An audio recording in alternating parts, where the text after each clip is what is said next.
देश में जनगणना हो और वो भी जातीय जनगणना हो, इसको लेकर लंबे समय तक राजनीति चली।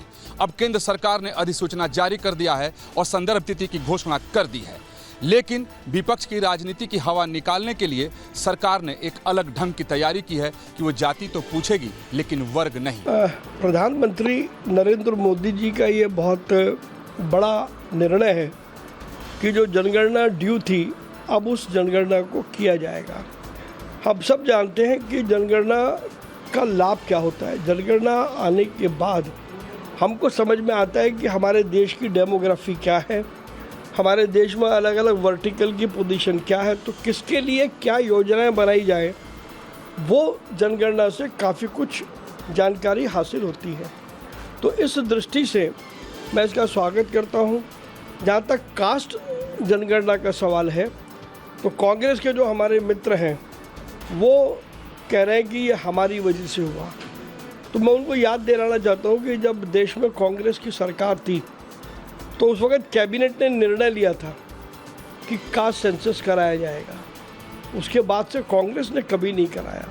तो ये निर्णय माननीय प्रधानमंत्री नरेंद्र मोदी जी का है और हम सब कार्यकर्ताओं को इस बात पर गर्व है कि हमारे प्रधानमंत्री समसामयिक निर्णय लेने में कोई कोताही नहीं बरतते। लिहाजा अब दूसरे तरह की राजनीति शुरू हो जाने की पूरी संभावना है। सहयोगी अजय सिंह के साथ विकास चंद्र। उत्तराखंड के मुख्यमंत्री पुष्कर सिंह धामी सोमवार को दिल्ली पहुंचे। दिल्ली पहुंचकर उन्होंने केंद्रीय मंत्री मनोहर लाल खट्टर से मुलाकात की। इस मुलाकात के कई मायने निकाले जा रहे हैं, क्योंकि ये मुलाकात इसलिए भी अहम थी क्योंकि इसके दौरान हजारों करोड़ के प्रोजेक्ट जो कि उत्तराखंड में चल रहे हैं उनको लेकर चर्चा की गई। इसके साथ साथ मुख्यमंत्री पुष्कर सिंह धामी ने केंद्रीय मंत्री से अनुरोध किया है कि जो रैपिड रेल अभी तक सिर्फ मेरठ तक पहुंची है उसका विस्तार हरिद्वार तक किया जाना चाहिए। वीडियो जर्नलिस्ट जैनेंद्र शर्मा के साथ मोहित बख्शी, न्यूज स्टेट। मुख्यमंत्री योगी आदित्यनाथ अपने 2 दिवसीय दौरे पर वाराणसी पहुंच चुके हैं। वाराणसी पहुंचने के बाद वो वाराणसी पुलिस लाइन से सीधे सर्किट हाउस पहुंचे, जहां पर उन्होंने समीक्षा बैठक की शुरुआत की है।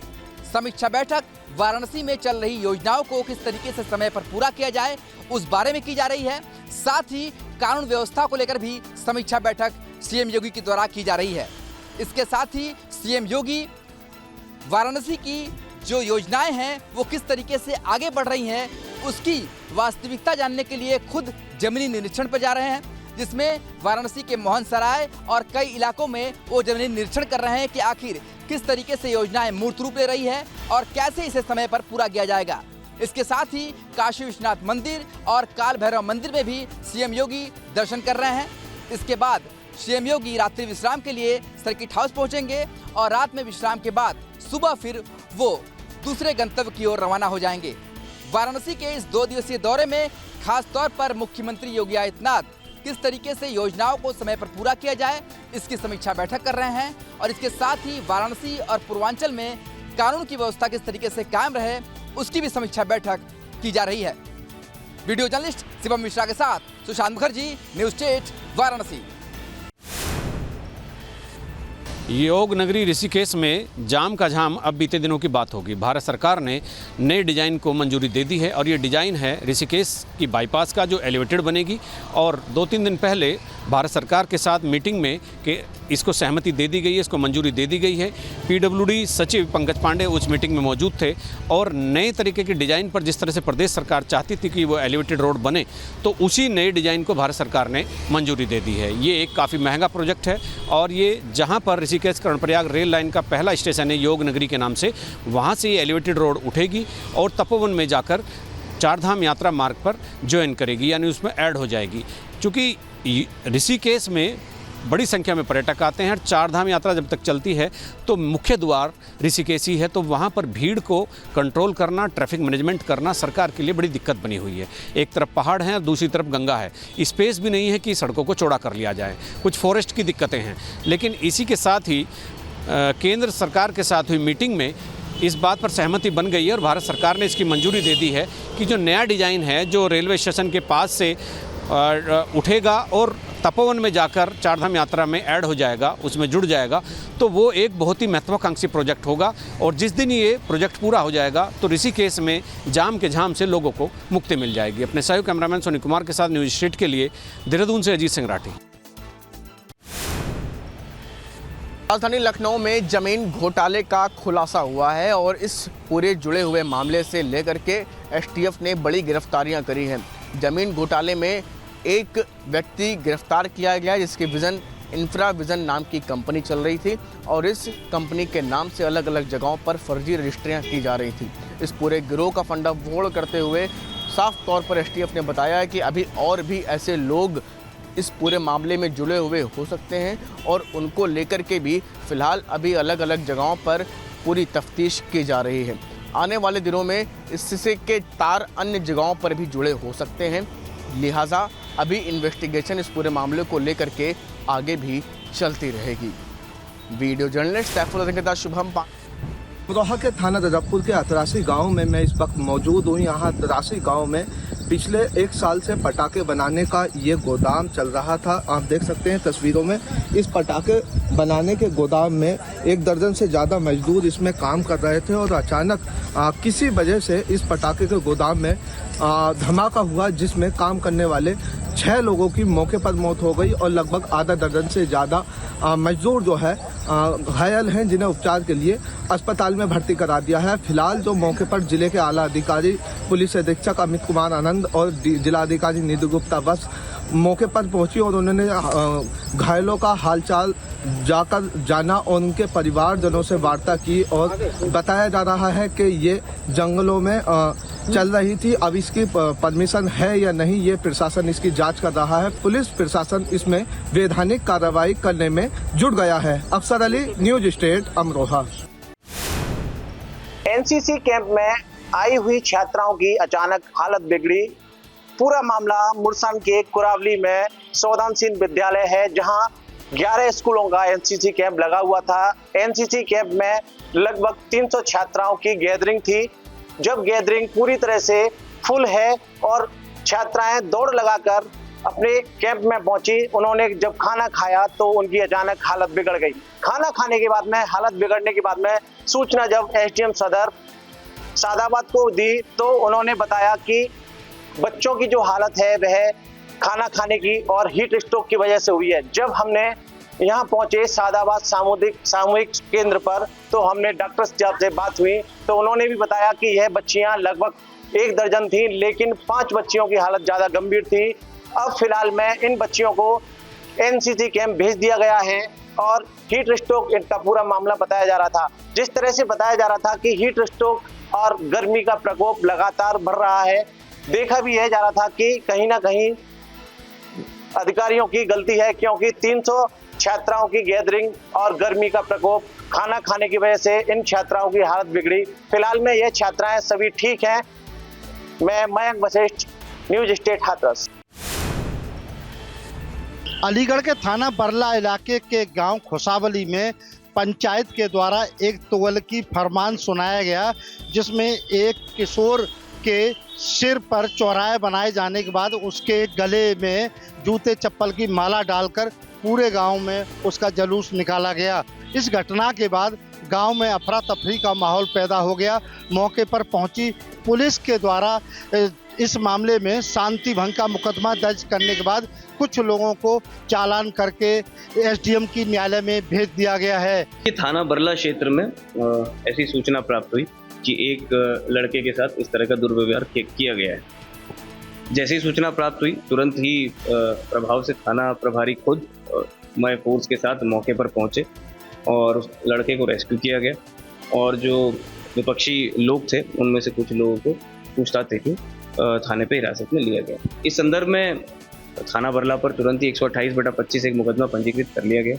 उसमें जो मुख्य आरोपी जो विपक्षी हैं उनको गिरफ्तार कर 151 में चालान कर मजिस्ट्रेट के समक्ष प्रस्तुत कर दिया गया। इसके बाद अब आवश्यक विधिक कार्रवाई इस मामले में अमल में लाई जा रही है। इस घटना का क्या मूल उद्देश्य रहा इसकी भी जानकारी की जा रही है। लेकिन बड़ा सवाल फिर वहीं उठता है कि इस तरह से इन पंचायतों को किसके द्वारा अधिकार दे दिया गया है जो तुगलकी फरमान सुनाने का काम करती हैं। वहीं थाने से मात्र 2 किलोमीटर की दूरी पर हुई घटना के बाद जरूर अब पुलिस और प्रशासन के ऊपर कई तरह के सवाल खड़े हो रहे हैं। क्या जिस युवक के सिर पर चौराहे बनाकर और गले में जूते चप्पल की माला डालकर घुमाया गया है, क्या शांति भंग में लोगों को गिरफ्तार करने के बाद ही उसे न्याय मिल पाएगा? न्यूज स्टेट के लिए अलीगढ़ से धीरेन्द्र सिंह। अतिक्रमण के खिलाफ रामपुर में नगर पालिका का बुलडोजर लगातार चल रहा है। आज नगर पालिका ने कम से कम 6 से 7 बुलडोजर लगा के चीनी मिल की ज़मीन के बाहर जो सरकारी ज़मीन पर अतिक्रमण हुआ था उसको कब्जा मुक्त करा दिया है। ये नैनीताल रोड है। इस नैनीताल रोड के किनारे पर चीनी मिल की ज़मीन के बाहर सरकारी ज़मीन पर लमसम 97 दुकानें बनी हुई थी। इन 97 दुकानों को नगर पालिका ने 1 हफ्ते पहले नोटिस दे दिया था और बता दिया था कि आप लोग अपनी दुकानें खाली कर लीजिए।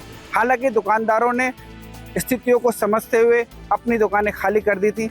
आज नगर पालिका ने उस ज़मीन पर बुलडोज़र चलाकर उन दुकानों का ध्वस्तीकरण करके आज इस सरकारी ज़मीन को कब्जा मुक्त करा दिया है। पूरी लाइन है यहाँ से लेके और रामपुर रोडवेज के पास तक ये 97 दुकानें हुआ करती थी, जिसमें खोखे भी थे और पक्की दुकानें भी थी। लेकिन आज बाबा का बुलडोज़र यहाँ पर चला है और रामपुर नगर पालिका ने एक बार फिर से ये बड़ी कार्रवाई करते हुए इन सारी दुकानों का ध्वस्तीकरण कर दिया है और ज़मीन को कब्जा मुक्त करा दिया है। रामपुर से न्यूज स्टेट के लिए दिवाकर गौड़। हमारे साथ गाजियाबाद के एडिशनल सीपी आलोक प्रियदर्शी मौके पर मौजूद है, जहां पर ये घटनाक्रम हुई है। दरअसल दिन दहाड़े 8,15,000 रुपए की लूट को बाइक सवार 3 बदमाशों ने अंजाम दिया है। जैसा बताया गया है कि पहले आंख में मिर्ची डाली गई और उसके बाद इस घटना को अंजाम दिया गया। सर, क्या पूरा घटनाक्रम रहा है? क्या कुछ जानकारी आपको यहाँ दी है? आप खुद मौके पर पहुँचे हैं। देखिए, अभी तक जो जानकारी प्राप्त हुई है उसके हिसाब से एक व्यक्ति जो 2 दिनों का कलेक्शन लेकर के आ रहा था, उसको उसका ये कहना है कि 3 लड़कों ने उसको घेर करके उसके आंख में मिर्ची डाल दी और उसके पीठ पर जो थैला था वो छीन के लेके चले गए। उस थैले में उसने जो बताया करीब 8 लाख रुपए थे। अभी सारी टीमें यहाँ पे मौजूद हैं। सीसीटीवी फुटेज की जानकारी की जा रही है और सारे प्रयास करके घटना को जल्दी से जल्दी वर्कआउट करने का प्रयास किया है। सर, क्या लग रहा है कि जिस तरह से इस घटना को अंजाम दिया गया है, बदमाशों को पहले से ये भनक थी कि ये जो रकम है ये लोग लेके जा रहे हैं और सिंगल बाइक सवार जो है 3 बदमाश आते हैं एक ही बाइक पर और स्कूटी पर वो पैसे को ले जाना? निश्चित रूप से इस घटना के बारे में जो भी अब तक की जानकारी प्राप्त हुई उसके हिसाब से ऐसा लगता है कि वो जो अपराधी थे वो इस व्यक्ति के मूवमेंट से फेमिलियर थे। उनको ये पता था कि आज कैश कंपोनेंट थोड़ा ज़्यादा है, नॉर्मल डे जिम इतना नहीं होता था। तो निश्चित रूप से उनको पहले से कुछ न कुछ जानकारी थी जिसके आधार पर उनके द्वारा कार्रवाई की गई है, जिससे इस घटना को खोलने में हम लोग को मदद मिलेगी। धन्यवाद सर बातचीत के लिए। तो ये थे हमारे साथ एडिशनल सीपी आलोक प्रियदर्शी, जिनका कहना है कि जल्दी इस घटना का खुलासा किया जाएगा और निश्चित ही जो बाइक सवार बदमाश आए थे उनको ये पता था कि यहाँ से कैश लेकर जो निजी कंपनी में कार्यरत कर्मचारी है वो गुजरेगा और तभी उसकी आंख में मिर्च डालकर इस घटना को अंजाम दिया गया। वीडियो जर्नलिस्ट जयराम के साथ हिमांशु शर्मा, न्यूज स्टेट गाजियाबाद। काशी विश्वनाथ मंदिर जाने की इस सड़क से जैसे श्रद्धालु जाते हैं वैसे ही अवैध तरीके से पैसे लेकर दर्शन कराने की बात को लेकर लोग यहां पर इकट्ठा हो जाते हैं। इसकी शिकायत काफ़ी दिनों से पुलिस को मिल रही थी। जब पुलिस ने सादी वर्दी में पुलिसकर्मियों को तैनात किया तो उनके पास भी ऐसे लोग पहुंचे जो पैसे लेकर दर्शन कराने का दावा कर रहे थे। पुलिस ने कार्रवाई करते हुए 32 से भी अधिक लोगों को यहां पर गिरफ्तार किया है और उसमें टोटो और ऑटो वाले भी शामिल हैं जो सवारी लेकर आते थे और दर्शन कराने के नाम पर पैसा मांगते थे।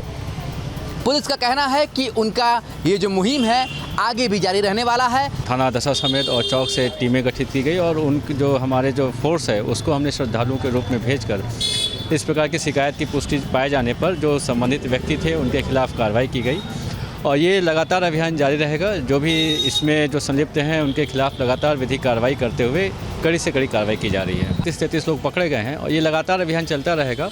इनके CDR के एनालिसिस से भी हम देखेंगे कि इसमें और कौन कौन लोग संलिप्त हैं। तो ये आसपास के जितने भी लोग हैं जो भी इसमें संलिप्त हैं उन सभी के खिलाफ कार्रवाई की जाएगी। खासतौर पर गंगा आरती में भी शिकायत मिल रही है कि पैसे लेकर वहां पर बैठने की जगह दी जाती है।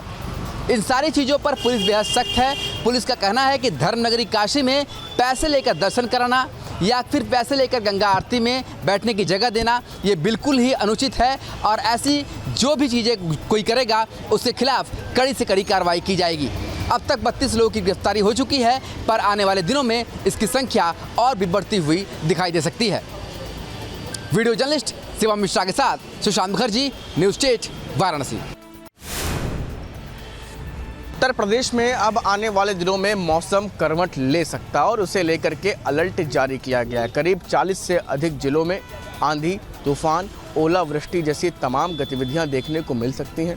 मौसम विभाग के अनुसार अब आने वाले दिनों में जो प्रचंड गर्मी चल रही थी उससे धीरे धीरे लोगों को राहत मिलना शुरू हो जाएगी और इसे लेकर के ये अलर्ट जारी किया गया है।